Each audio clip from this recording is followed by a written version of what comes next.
Welcome back to Drink This, everyone. Thanks a lot for following us on our wine exploration, which has been a blast so far. You've been enjoying it? I have been enjoying our journey through wine discovery. World of wine. The world of wine and discovering different wines that we've never even heard of. So yeah, it's been fun. Definitely enjoying it, and I think we're going to have some fun trying Sicilian wines today. Yeah, our tour brings us to Italy. I love Italian wines. They'd speak about New World wines and Old World wines. Well, these guys have been making wines since 4000 BC. That's a while ago. It's a long time for making wine. You weren't even around then. No, and I'm getting old, so. Yeah, so am I. Yeah. So Sicilian wines is on the menu tonight. Sicily is predominantly known for the Nero D'Avola grape style. Most people, if they think of Sicilian wine, that's what they're going to think about. But we thought we'd try two different wines tonight. We have the Nero D'Avola from the western side of Sicily. And the Nerello Mascalese, which is from the eastern side on the slopes of Mount Etna. Yeah, so you want to start with the...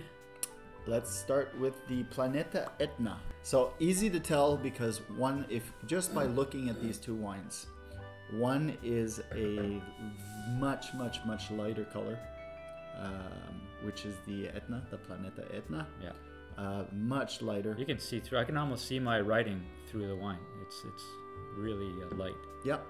Whereas the other one is a dark red, ruby red. Well, one's a ruby red and the other is a dark crimson. So you cannot mistake these two. Mm-hmm. So that's in terms of color. Let's see what we get to the nose. It's nice, delicate. Very delicate. Strawberry jumps out. Bit of cherry, but definitely light red fruits. Yeah, I concur. You do. Where are we going wrong? It has a lot more bite. Like this would go good with a red meat, with a stronger flavors, which I definitely wasn't expecting it. Not but from the color, not from the bouquet. It'd be fun to give somebody a glass of this to taste without having them see the color, and then to describe the appearance, and they'll probably say it's like a dark, really dark, rich looking. Mm-hmm. I wouldn't say there's a lot going on. Not a crazy finish, but it does stay with you for a while. I'm getting a smokiness now as the wine is opening up. Getting even better? Yeah, getting better. It's a nice surprising wine because it's a light color, it's sweet to the nose, but when you drink it, you get a lot more punch. Mm-hmm. I don't think it's a huge finish. It's not like there's five, six different things going on in your mouth at the same time. But I think it would go very good with a meat, a stronger meat, which I wasn't expecting just by looking at it. It'll be really interesting now to compare this wine with something, although also from Sicily, very different grape, different part of the island. Mm-hmm. And Sicily is so large that you can consider the island to be like a country of itself. Yeah, it is a very large, one of the largest Mediterranean islands. The largest, I think. So from east to west, there's going to be a big variation, and we're going now from the east coast off to not the coast, but the eastern part of the island off to the western part to try a different wine, one that is much more recognized from Sicily is a Nero D'Avola. Mm-hmm. Yeah, much more recognized grape. And definitely a very different look to it. Yeah. It's super dark. You can't even see through it. Yeah, you would guess that color doesn't give much away on its own, but you tend to think it's going to be a richer, stronger wine when it's a little darker. At least I do.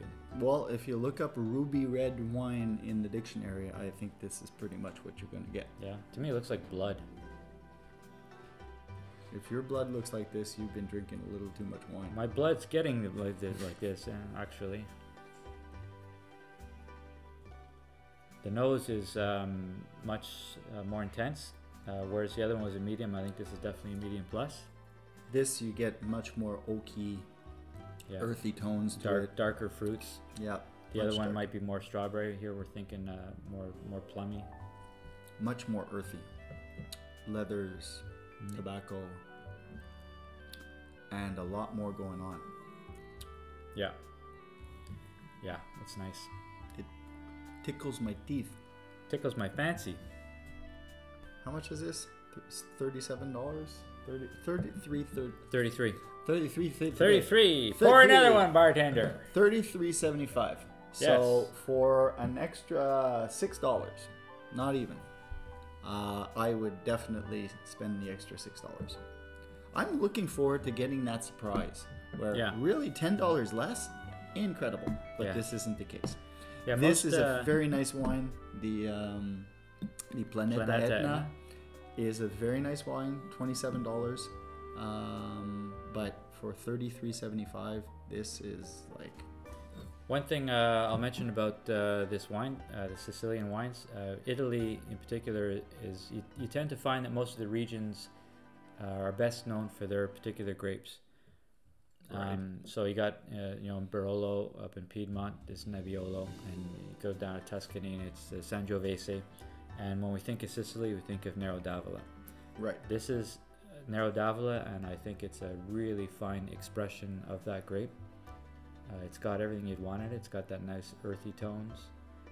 I think this is a wonderful wine for $33, $34. For sure. I highly recommend it.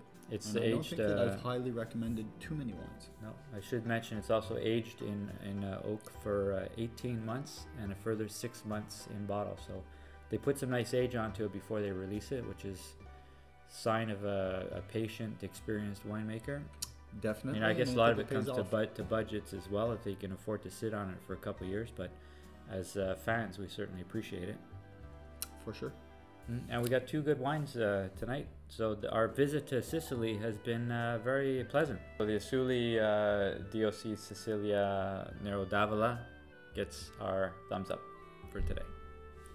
Bingo. So if you're going to drink it, drink this. Cheers. Cheers.